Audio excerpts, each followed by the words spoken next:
أعوذ بالله من الشيطان الرجيم. بسم الله الرحمن الرحيم.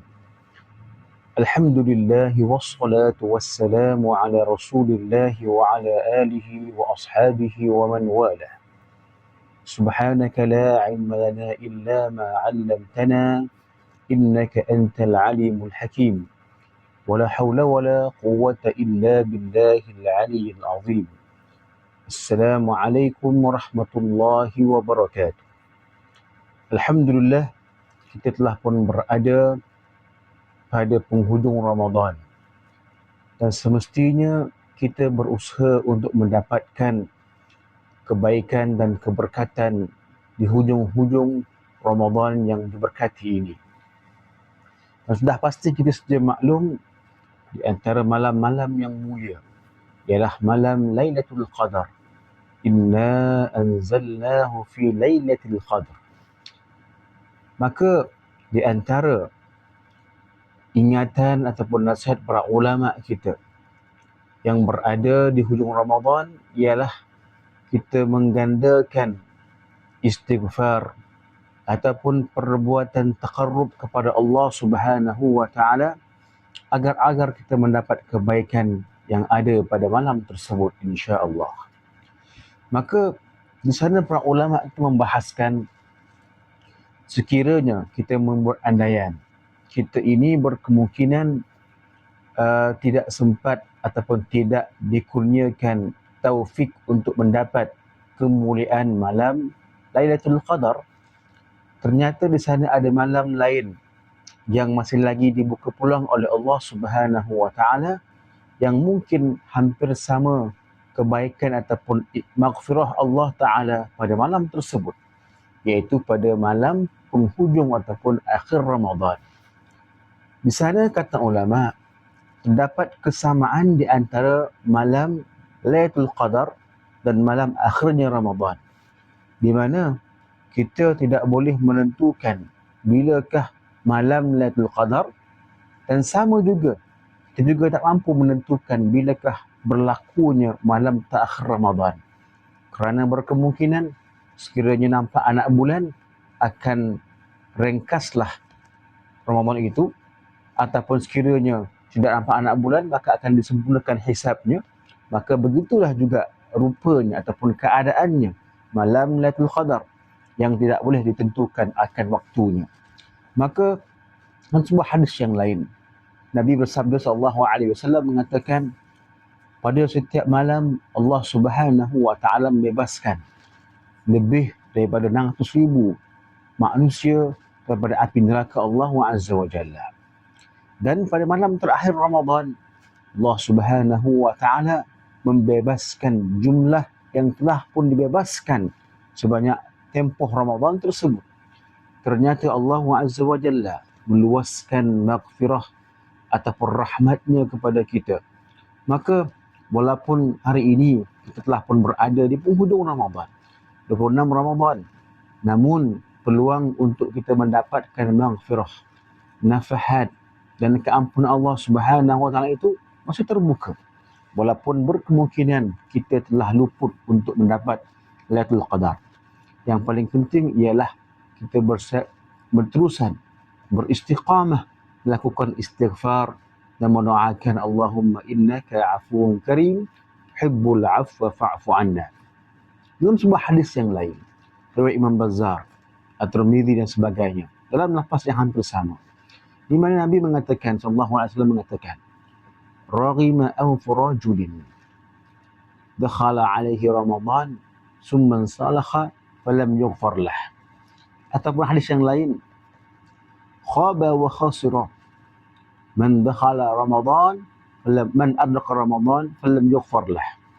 Yang bermaksud amat rugilah, amat rugi dan malanglah mereka yang masuk ke dalam Ramadan, hidup di dalam madrasah tarbiyah Ramadan, tapi keluar dengan tidak diampunkan oleh Allah Subhanahu wa taala.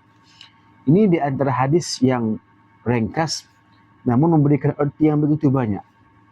Jika dilihat dengan pandangan pengharapan atau rojak kita kepada Allah Subhanahu wa taala, ternyata Ramadan adalah ruangan ataupun tempat Allah Subhanahu wa taala membentangkan, meluaskan maghfirahnya dan keampunannya kepada hamba-hambanya.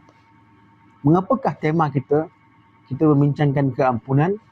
Kerana kita adalah anak Adam, kullu ibni Adam khatta'un wa khairul khatta'in tawwabun. Kita anak Adam, kita insan yang tidak maksum, yang sentiasa bercelumuran dengan dosa, kesalahan, kealpaan dan sebagainya.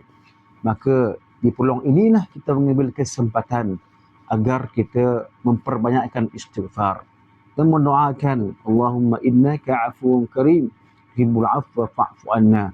Mudah-mudahan kita akan diberikan keampunan Allah Azza wa Jalla dengan berkat kita mengharapkan, merendahkan diri kepada Allah.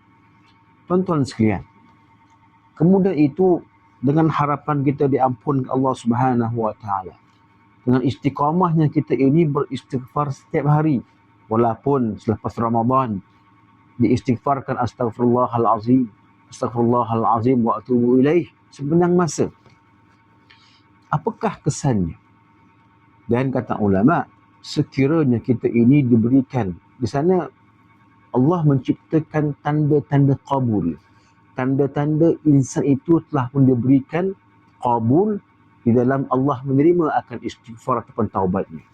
Sekalipun insan itu berkemungkinan sentiasa terjatuh ataupun tergelincir ke kancah maksiat, namun sekiranya dia adalah insan yang sentiasa ingat dan hampir kepada Allah, ya, manusia itu ada kelemahan dan juga ada kekurangannya, tapi sekiranya istighfar itu tidak lekang di mulutnya, dan sekiranya dia berusaha untuk merubah dirinya, dan sekiranya dia itu sentiasa dhul wal inkisar, merasakan kehinaan dan pengharapannya tinggi kepada Allah Subhanahu wa taala, dan kecintaannya untuk berada bersama insan-insan yang saleh, dan kecintaannya untuk meningkatkan ilmu agar hampir kepada Allah, yakinlah ini di antara tanda-tanda qabul, walaupun berkemungkinan insan ini sentiasa ataupun acap kalinya terjatuh ataupun melakukan kesilapan. Maka Allah mengatakan idfa' billati hiya ahsan. Maka bila dikatakan sedemikian, hendaklah kita ini menolak segala yang buruk itu dengan benda lebih baik. Atau fahaman lainnya, sekiranya kita ini membuat kesalahan, maka gantikan dengan kebaikan. Kita mungkin manusia terlupa, kadang-kadang kita tersilap, kadang-kadang terlanjur. Maka bila kita buat kesilapan, terbuat kesalahan, kita gantikan dengan yang lebih baik, iaitu dengan kebaikan. Sebagai contoh, jikalau kita ini terbuat ataupun melakukan kesilapan, kita bersedekah sebagai contoh sahaja. Ataupun kita ini dengan lajunya beristighfar, dialah dilihat macam sering beristighfar. Atau bila dilihat pun kita ni sering kali mengucapkan kalimah-kalimah istighfar itu, kerana apa? Kita ingin mengajar diri kita disiplin. Bila saya silap, saya akan kembali balik. Tawabun, awabun, orang yang sentiasa kembali kepada Allah Subhanahu wa taala. Itu di antara cara kita untuk mengekalkan momentum sentiasa beristighfar kepada Allah. Dan yang paling penting, raja ataupun pengharapan kita itu tidak pernah luntur.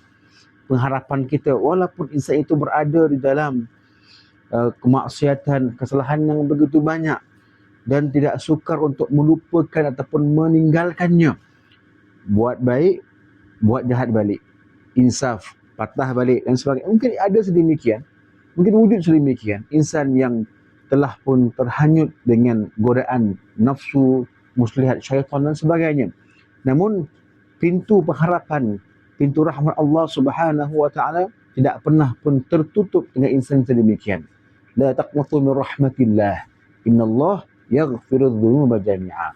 Maka berkat berada bulan Ramadan ini, sama-samalah kita berusaha, beristiqamah, beristighfar kepada Allah Subhanahu wa taala dengan ucapannya di malam hari, di siang hari, Allahumma innaka afuwun karim tuhibbul afwa fa'fu anna, ataupun istighfar astaghfirullahalazim, dan kita mengharapkan kalimah itulah akan senantiasa mendampingi kita insan yang lemah, insan yang hina, dan ia pasti mewarisi kehinaan, kerendahan diri dan cita untuk menjadi insan ataupun hamba yang taat kepada Allah Subhanahu wa taala.